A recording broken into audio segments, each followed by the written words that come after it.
구약성경 창세기 3장의 말씀을 먼저 보겠습니다. 구약성경 창세기 3장입니다.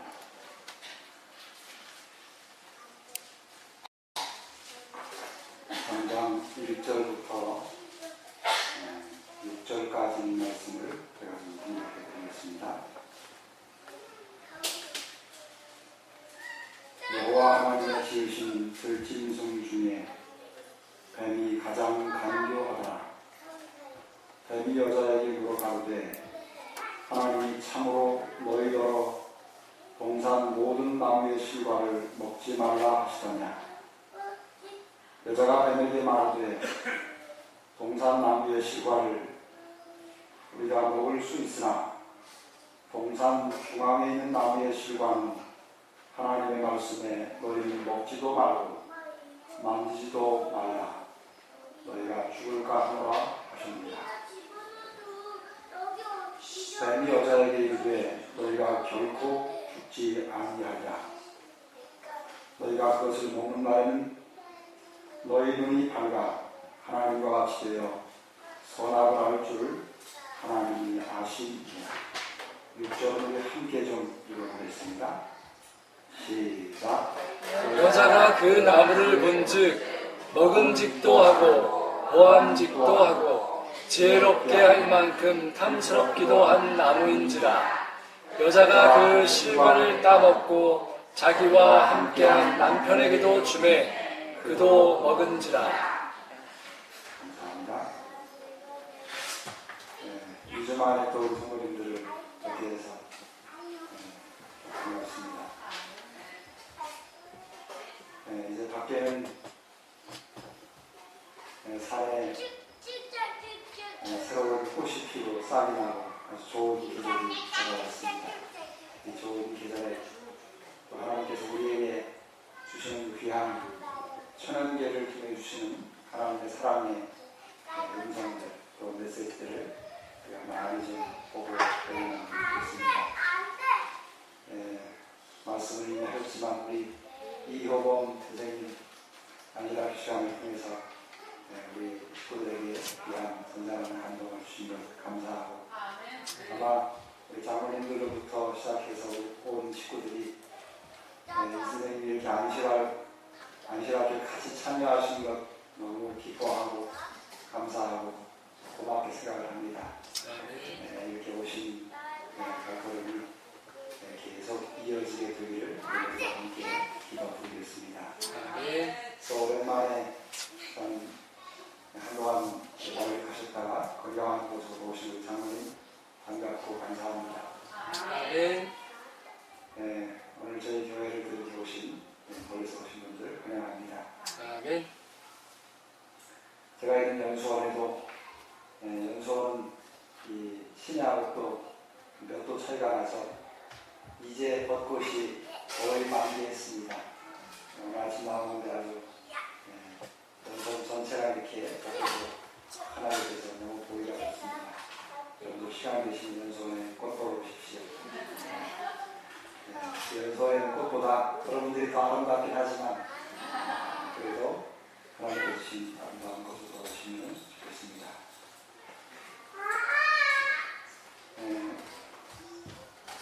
제가 성경을 읽으면서 요즘은 제가 특별한 주제를 가지고 성경을 나름대로 이렇게 주제에 맞춰서 공부를 좀 하고 있는데 성경을 읽으면서 제 마음속에 이렇게 깨달음으로 다가온 한 주제가 있습니다. 그래서 제가 그 주제를 제 나름대로 이름을 좀 하나 붙였습니다. 그게 뭐냐면 바라봄의 신학이라 그런 주제로 제가 제목을 좀 붙였습니다. 그리고 제가 그 주제를 가지고 좀 성경을 다시 한 개 측면에서 성경을 다시 보고 있습니다. 그 중에 오늘 제가 읽은 이 창세기 3장 1절, 6절은 우리가 성경을 보면은 성경이 전체가 이게 크게 나누면 두 권이지요. 신약과 구약으로 나누지요. 그리고 성경을 조금 더 세분화하면 우리 학생들이 학교에서 배우겠지만 성경이 몇 권이지? 네, 공부를 잘했습니다. 66권입니다. 그런데 이 성경에 제일 처음하고 마지막에 2장씩, 성경 제일 처음 첫 책 2장, 마지막 책 2장은 공통점이 있습니다. 창세기 1장과 2장, 그리고 계시록 20장, 21장, 22장. 이 앞뒤로 2장들은 무슨 있죠? 죄가 없는 자. 예, 죄와 상관없는 세상에 대한 기록입니다. 창세기 앞에 2장은 하나님이 처음 창조하셨을 때에 범죄하기 전에 그 세계를 기록합니다. 그리고 계시록의 마지막 2장은 그 모든 죄가 다 해결되고 회복된 새하늘과 새 땅에 관한 기록입니다. 그런데 오늘 읽은 이 창세기 3장은 그 죄가 없던 곳에 죄가 시작된 사건에 대한 기록입니다. 없던 곳에서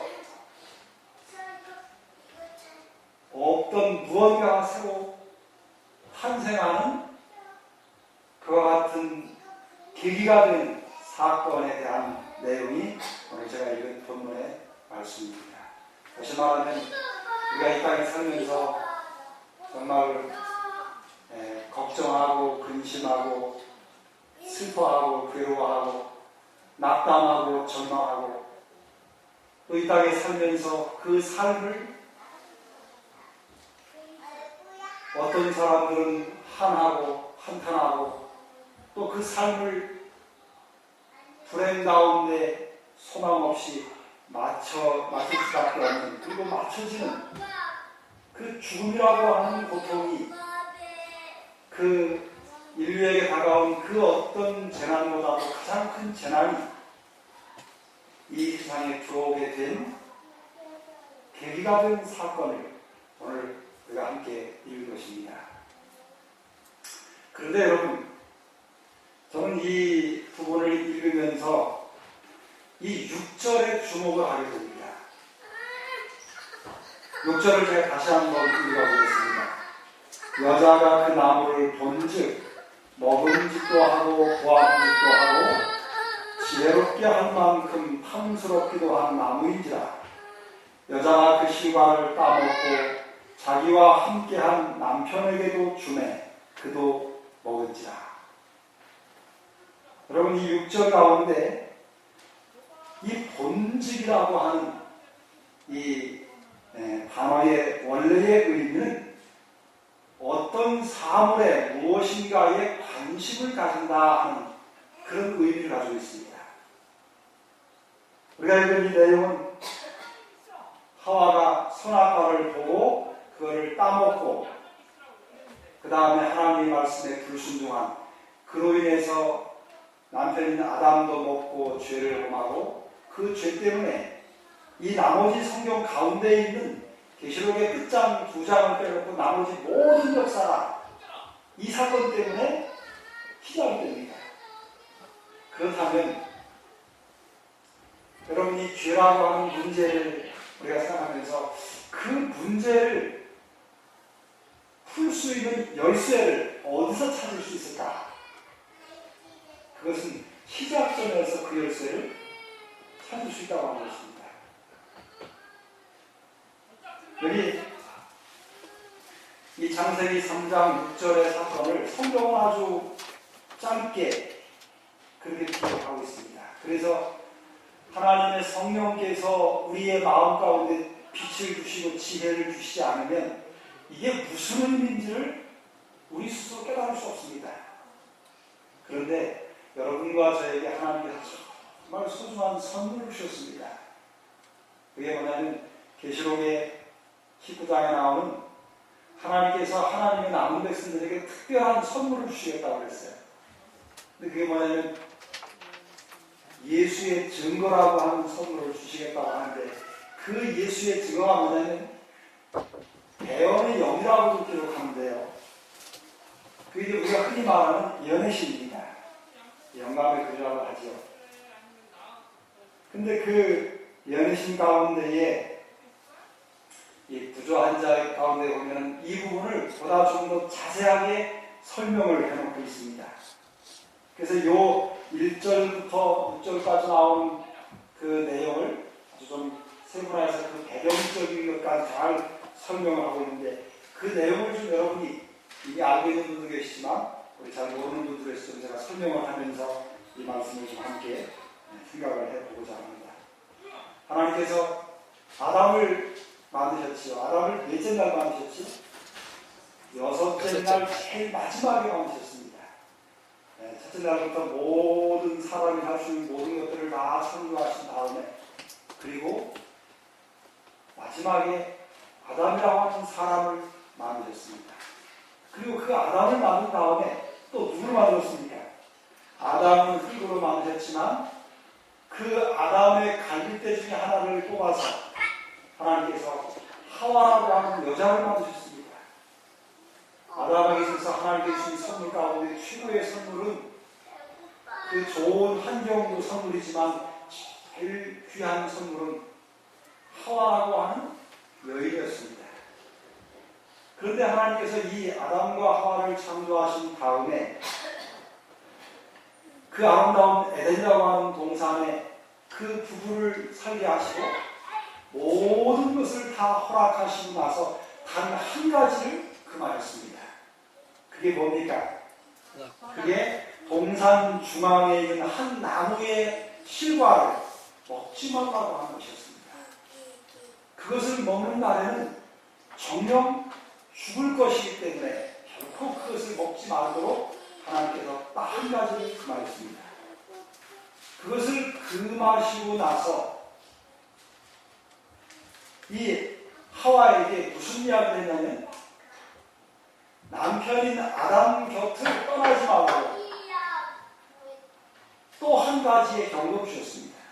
왜냐하면 하나님이 계시는 하늘 조정에서 우주의 본부인 하늘 왕궁에서 하나님 다음으로 제일 뛰어난 존재인 피조물들 가운데 제일 위대한 피조물인 천사들의 장인 루시퍼에게 그 마음속에 죄가 일어나게 되고 그가 하나님을 반역해서 죄를 범하게 됐습니다. 그래서 그가 다른 여러 하나님 창조한 세계에 죄의 씨앗을 이렇게 번지는 일을 그가 하고 있기 때문에 혹 그가 와서 이 죄 없는 부부를 유혹할 수 있기 때문에 남편의 것을 떠나지 말라고 하나님께서 하와에게 경고하였습니다. 그런데 이 하와가 어느 날 혼자서 아니라 그 동산에 여러 하나님이 창조한 우리로 말하면 이 봄날에 아름다운 꽃들이 있는 동산을 거닐다가 자기도 모르게 남는 것들을 떠나서 어디까지 가는 거 아니? 그 하나님이 금한 동산 중앙에 있는 나무에까지 갔습니다. 그리고 가보니까 그 동산 중앙에 있는 그 나무가 너무 아름다운 겁니다. 여기는 말씀처럼 보니까 먹음직도 하고 보암직도 하고 지혜롭게 할 만큼 탐스럽게 있어요. 그래서 동산을 거닐다가 동산 중앙에 있는 나무까지 딱 갔는데 그 나무를 보고 있는데 한 음성이 들려왔습니다. 그 음성이 이 오늘 본문 가운데 앞부분에 있는 내용입니다. 여기 1절부터 나오는 5절까지의 내용이 그 동산 나무를 바라보고 있는 하와에게 일어나는 사건입니다. 그러니까 6절이 먼저 사건이고 1절부터 5절이 다음 사건입니다. 근데 성경적으로 바꾸어서 기록했습니다. 여러분, 그런데 하와가 이 나무를 어떻게 바라봤냐면 여기 이런 말씀이 있습니다.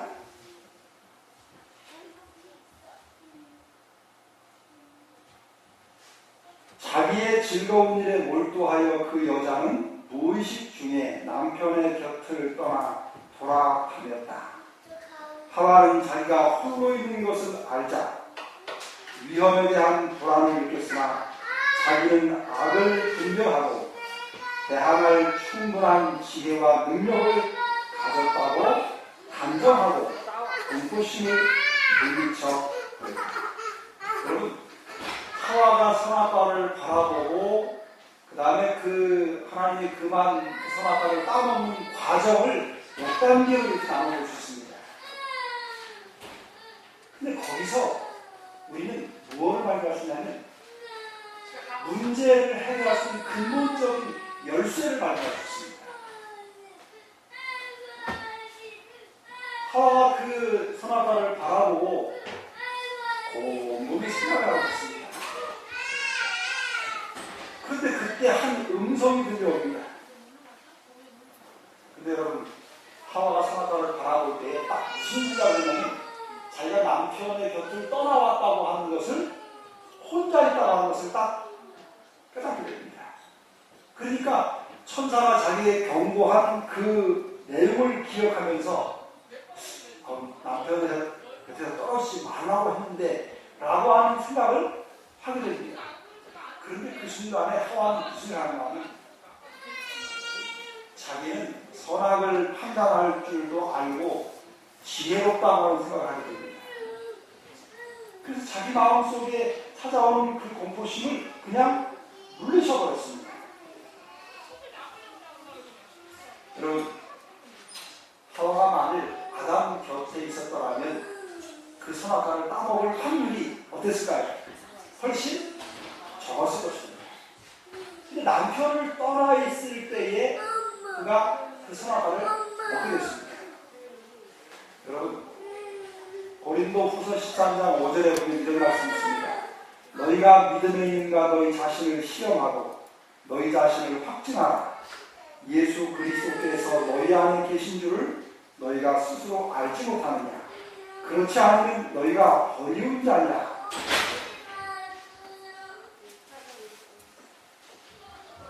하와의 남편은 아담이었지만 여러분과 제 남편은 누굽니까?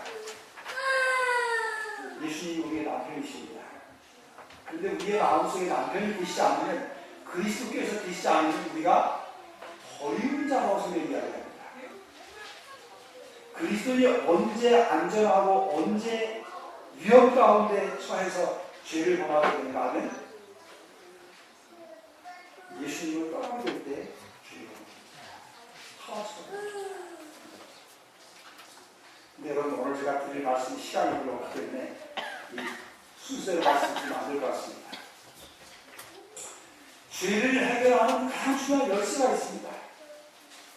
그게 뭐냐면 하와가 실패한 부분을 기억하는 것입니다. 여러분, 하와가 어떻게 죄를 범하는지 그 과정을 좀 한번 잘 상상해 보시는 것이 필요합니다. 하와가 어느 날 남편인 아담에게 떠납니다. 혼자 이렇게 동산을 거닙니다. 거닐다가 동산 중앙에 있는 나무 근처까지 왔습니다. 그런데 그 근처에 와서 하와가 어떻게 합니까?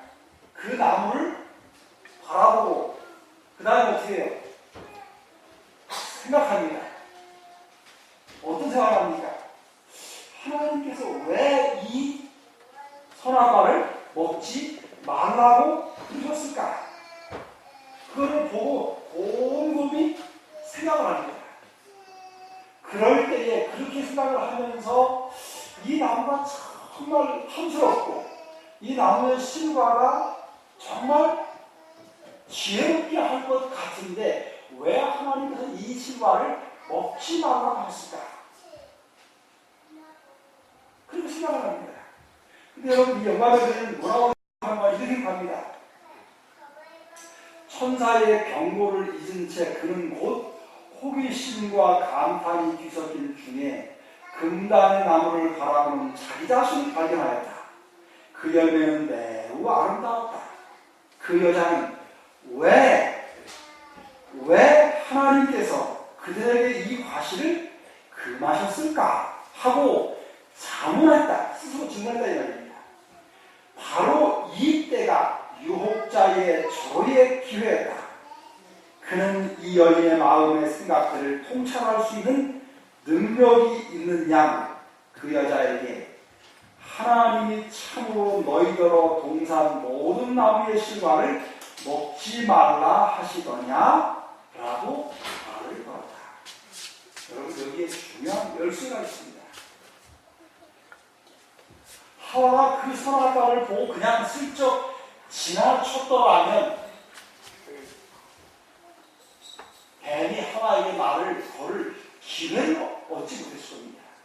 근데 그 선악과를 보고는 왜 저걸 하나님께서 먹지 말라고 했을까? 저렇게 탐스럽고 지혜롭게 할 만큼 좋은 과실을 하나님이 왜 그러셨을까? 하와가 골똘히 생각했습니다. 근데 그때 사단이 뱀을 이용해서 하와에게 그 의문을 가지고 있는 하와에게 말을 걸었습니다. 그랬을 때에 하와가 사단과 뭐합니까? 대화를 나누게 됩니다. 그게 1절부터 쭉 5절까지 쭉 기록된 겁니다. 하나님이 정말 이 동산에 있는 모든 실과의 나무를 먹지 말라고 했느냐? 아니라고. 동산에 있는 여러 실과 가운데 저것을 먹지 말라고 했다. 근데 여러분, 하와가 여기 보니까 뭐라고 이야기하냐면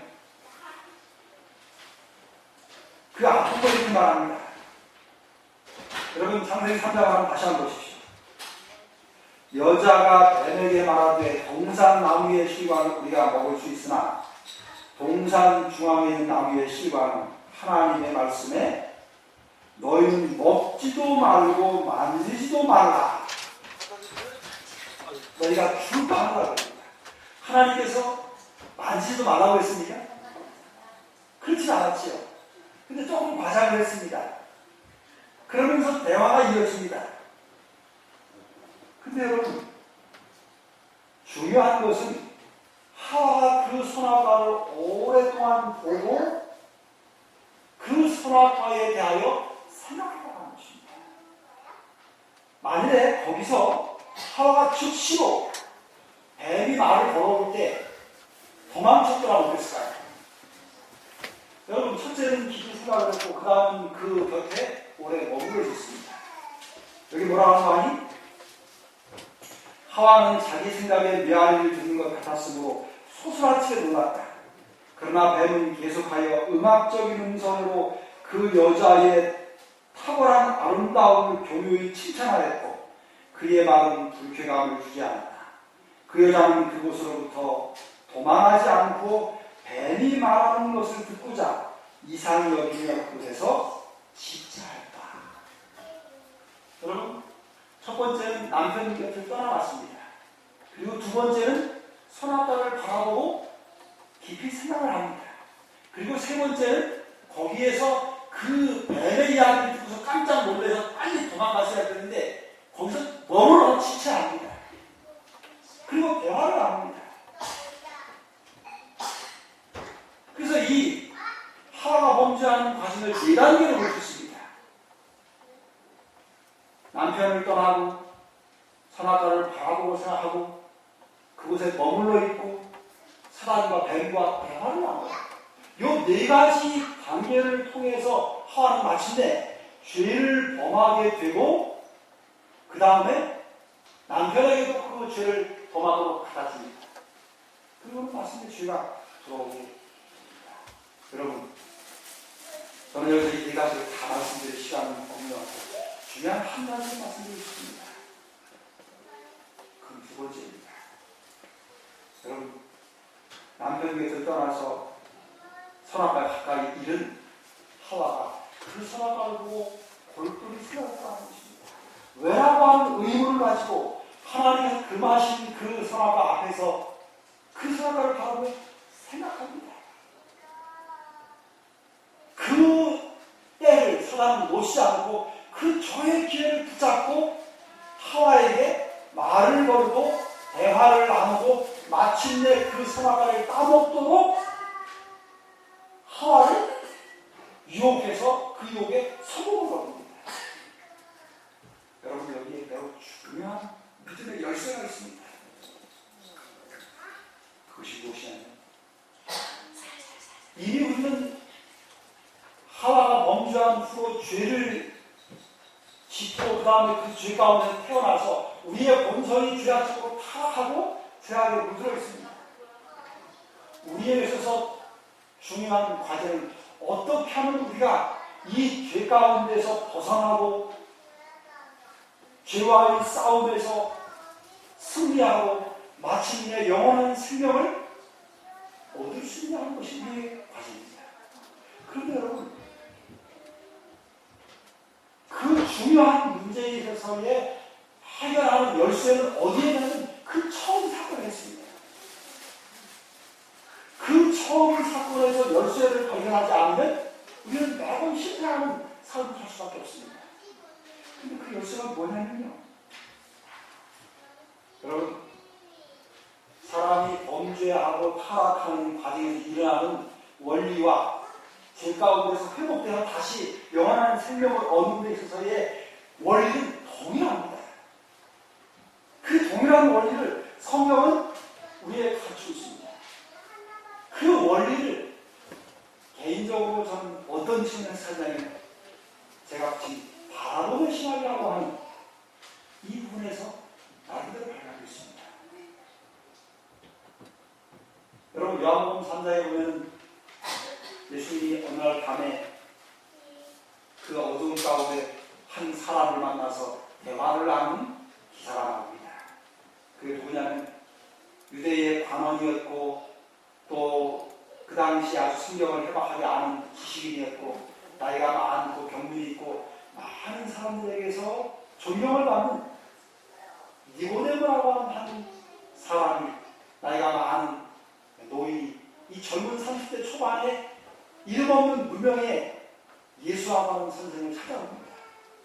그리고 예수님이 그 니고데모와 대화를 합니다. 그 요한복음 3장의 주제는 뭐냐면 거듭남입니다. 사람이 어떻게 죄로 말미암아 죄의 본성을 가지고 태어난 사람이 어떻게 다시 새로운 존재로, 죄 없는 새로운 생명을 가지고 영원한 생명을 얻는 존재로 다시 태어날 수 있느냐, 그게 그 밤이라는 주제였습니다. 근데 그 밤에 예수님께서 무엇에 관해서 말씀하시냐면 물과 성령에 관한 이야기를 하셨습니다. 그러면서 바람에 관한 이야기를 그 밤에 하셨습니다. 사람이 물과 성령으로 거듭나지 아니하면 하나님 나라에 들어갈 수 없다. 그 예수님의 말씀의 요지였습니다.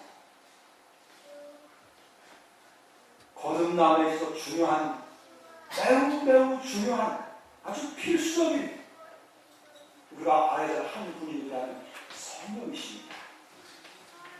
여러분, 그리스도인이 믿음 안에서 거듭남의 삶을 살아가면서 대단히 중요한, 반드시 알아야 될 지식이 있다면 그것은 성령에 관한 지식입니다.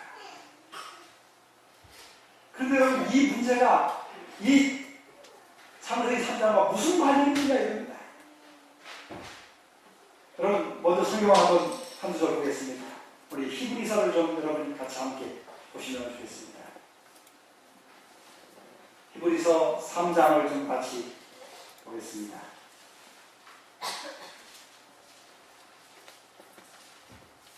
히브리 3장 1절입니다. 우리 한번 같이 읽어볼까요? 시작. 그러므로 함께 하늘의 부르심을 입은 거룩한 형제들아, 우리의 믿는 도리에 서시며 대제사장이신 예수를 깊이 생각하라. 제가 한글로 읽습니다.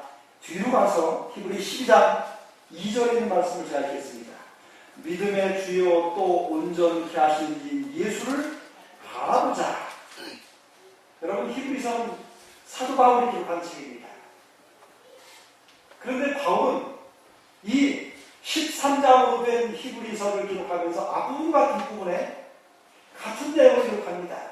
3장 1절과 12장 2절 같은 내용입니다. 바울은 예수를 깊이 생각하고 바라보라고 그렇게 이야기하고 있습니다. 여러분, 바울이 왜 예수를 깊이 생각하고 바라보라고 기록했을까요? 바울이 이 글을 기록하면서 무슨 의미를 가지고 이 글을 기록했을까요? 왜 그렇게 기록하도록 스님께서 감동하였을까? 여러분, 요한복음 3장에 우리가 거듭날 때 성령께서 우리 안에 임하셔서 새로운 생명을 창조하십니다.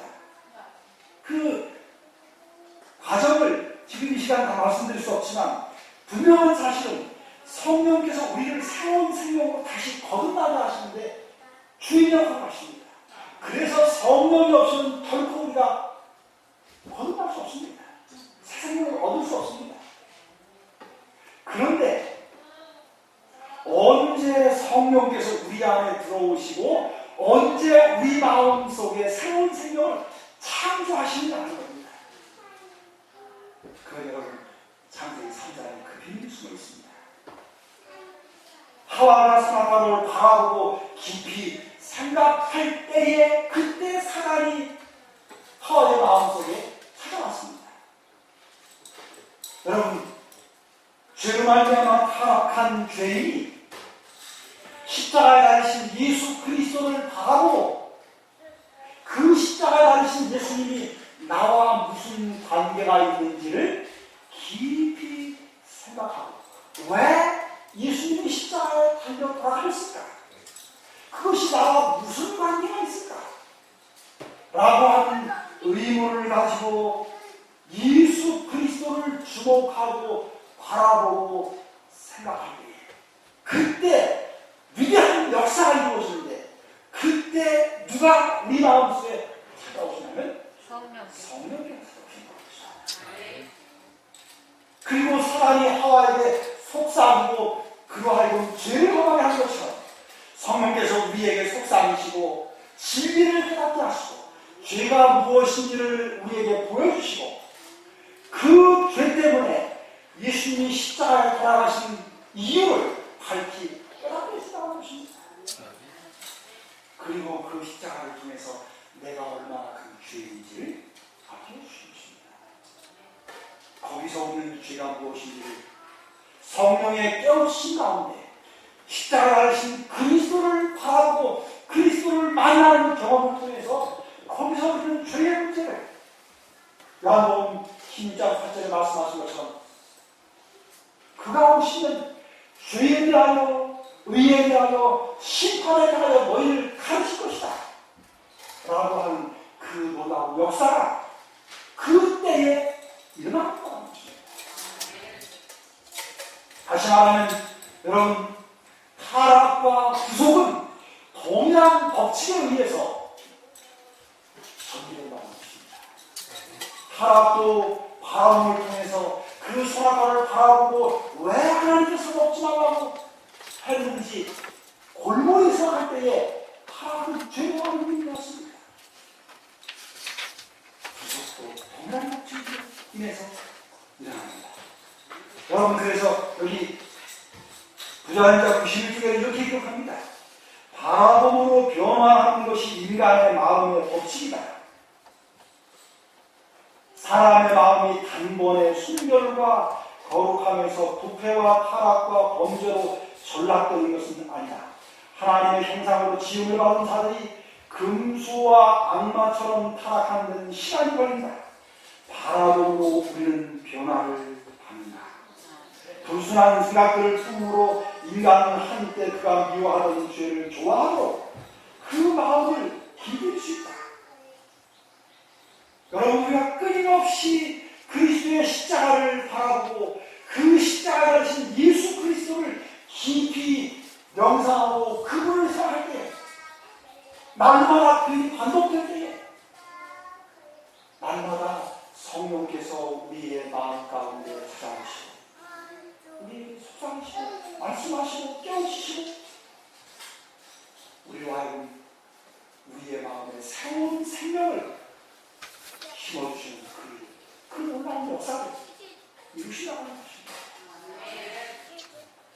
여러분이 여러분의 생각 속에 누구를 생각하는지, 무엇을 생각하는지에 따라서 여러분이 그 생각하는 사람으로 바꿔지고 있습니다.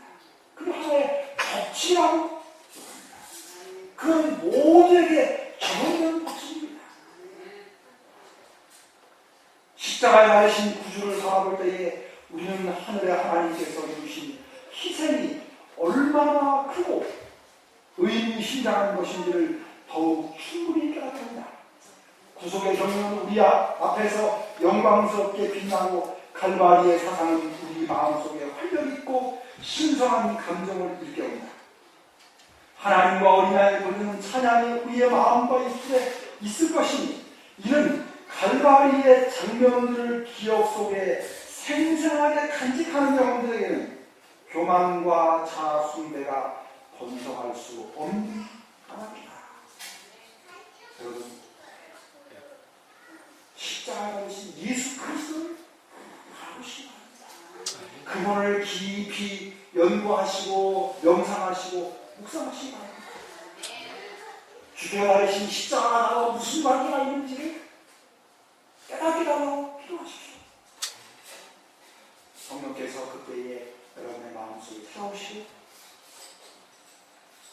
모호하게만 느껴졌던 하나님의 놀라운 역사의 경험이 새로운 생명이 탄생한 것이 무엇인지 경험하게 해주십니다.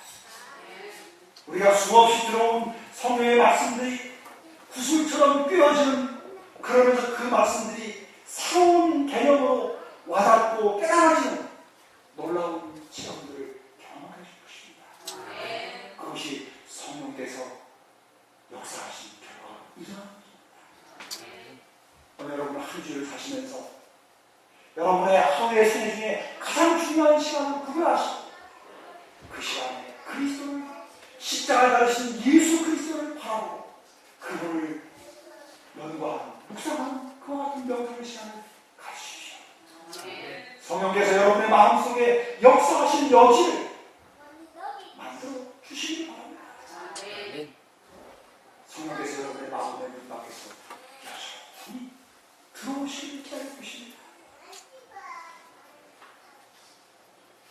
그리스도를 바라보는 가운데 다시 한번 성령께서 우리가 처음 주님을 만나서 믿음 안에 새로운 생명을 얻었던 그 감격스러웠던 처음 사랑을 회복하여, 그리고 이제는 좀 더 명확하고 분명한 개념 가운데 눈에 보이지 않는 영적인 일들이 어떻게 일어나는 것인지, 그것이 무엇인지를 선명하게 깨닫게 하십니다. 성령의 놀라운 역사가 우리 모두의 마음속에 날마다 이루어질 수 있도록 그리스도를, 그리고 그분이 달리신 그리스도의 십자가를 끊임없이 바라보시는 성령의 놀라운 임재하심을 경험하시는 우리 사랑하는 모든 성도들이 되시기를 간절히 바라면서 말씀드리겠습니다. 아멘.